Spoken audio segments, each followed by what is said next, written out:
Hi everyone! Welcome back to my channel. So, i-share ko lang si livelihood or balik Pinas, balik hanap buhay. So, kailan dapat ba matanggap o ilang taon o buwan ba na na aabutin?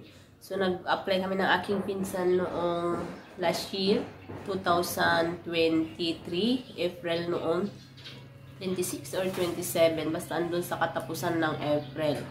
So, natawagan lang kami noong nag-submit kami ng mga requirements ng Balik Pinas, Balik Hanap Buhay noong December 12.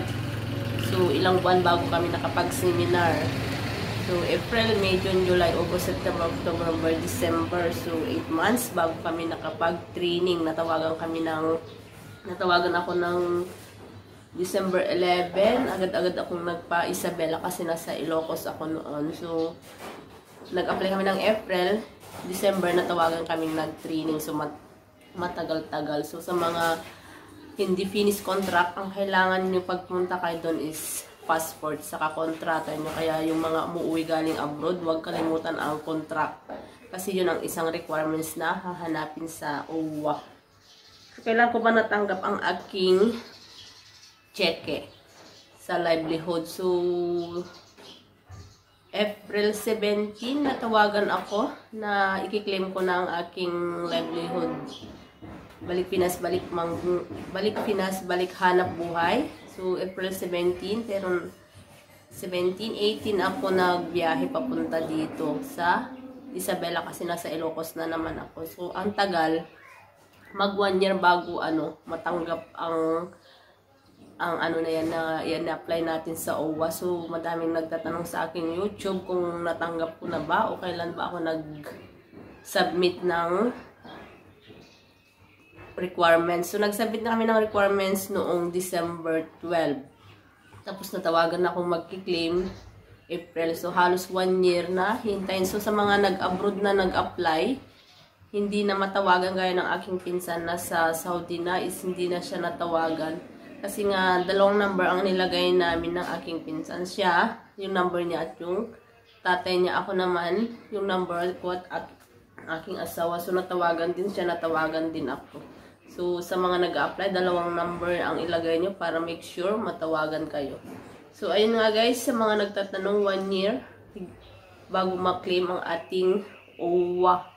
So, matagal-tagal abot ng 1 year. So, madaming nagtatanong kung saan nga ba si OWA sa Santiago. Santiago is sa 4 lanes.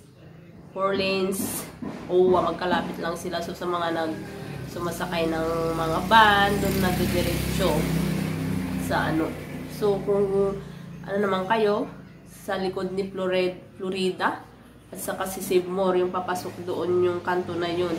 Yun yung pagitan ng papuntang OWA, malapit nga lang. Kasi nga, ako nilakad ko nga lang nung galing ako ng Ilocos sa Terminal 2.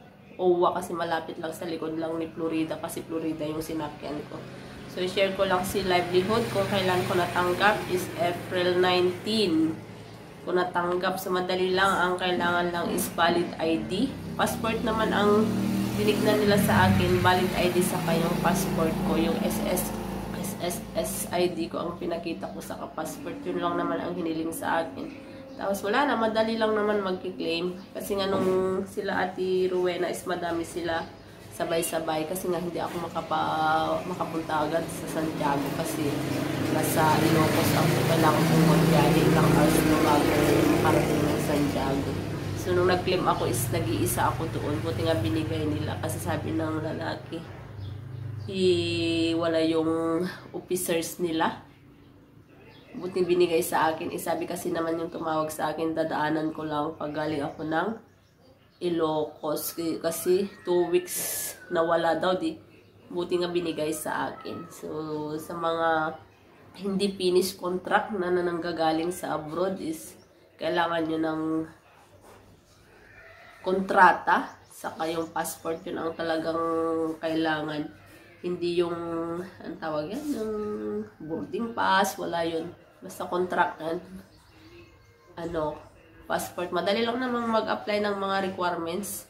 Andun na yung unang video ko kung gusto nyong panoorin. So guys, Maraming salamat po sa lahat ng nanood ng aking video. So, shinare ko lang kung kailan ko natanggap si OWA sa in-applyan natin. So, 1 year bago ko matanggap. Ilang araw lang para 1 year sa. So, 19 ko 19 ko natanggap. Magwa 1 year sa April 26 or 27 nung nag-apply kami ng aking pinsan. So, guys, maraming salamat po sa inyo. Yan ang aking OWA na natanggap na.